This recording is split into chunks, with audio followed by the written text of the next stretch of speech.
Now we need to discuss offshore accounts. This is where people's imagination gets the best of them. They hear offshore and picture a billionaire in sunglasses whispering to a banker on an island beach where even the palm trees have non-disclosure agreements.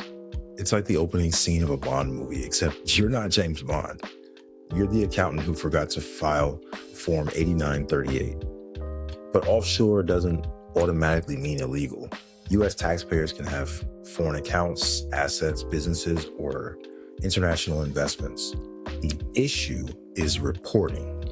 A U.S. person generally must file a foreign bank and financial accounts report, or FBAR for short, if they have a financial interest in or signature authority over foreign financial accounts and the aggregate value exceeds $10,000 at any time during the calendar year.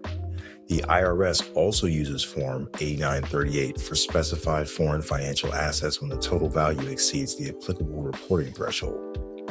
FBAR is kind of like Fight Club, but in reverse. The first rule of offshore accounts is that you do talk about offshore accounts to the IRS on time, or you'll wish you were just getting punched. So, what does doing offshore right actually mean? Well, one, don't move money offshore to hide it. That's not planning. That will only result in trouble. Two, know whether you're a U.S. person for tax purposes. Citizens, residents, and certain other taxpayers may have U.S. reporting obligations even if the money is outside of the United States. 3, track every foreign account, bank accounts, brokerage accounts, certain pensions, business accounts where you have signature authority, or any foreign financial assets. Track the highest account value during the year.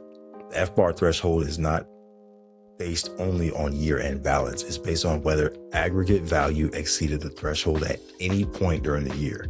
Think of it like The Price is Right. If your balance spikes over the $10,000 mark, even one time, the IRS yells, "Come on down!" And you're on the reporting stage. 5, report foreign income, interest, dividends, rent, business income, capital gains, crypto-related income, etc., where applicable. 6, hire a certified public accountant or tax attorney who understands international reporting before trying to build international structures. This is not a do-it-yourself area. Now let's talk about what doing it wrong looks like. Someone says, I opened an account overseas and didn't tell anyone. Oh, I thought foreign income didn't count. Well, my friend said if the account is small, it does not matter. Oh, I put it in someone else's name. I didn't know I had to report that. That is not strategy. That is how people discover that paperwork can become expensive. The IRS has a special filing category for I didn't know I had to report that, called penalties. It's like finding out the treasure map leads not to gold, but to a very long, expensive meeting with the treasury agent. The real lesson is simple. Offshore is not secrecy. Offshore is compliance. If the strategy requires hiding, lying, misreporting, or not filing required forms, it is not a wealthy strategy. It's evidence. Thank you so much for spending your time with me today.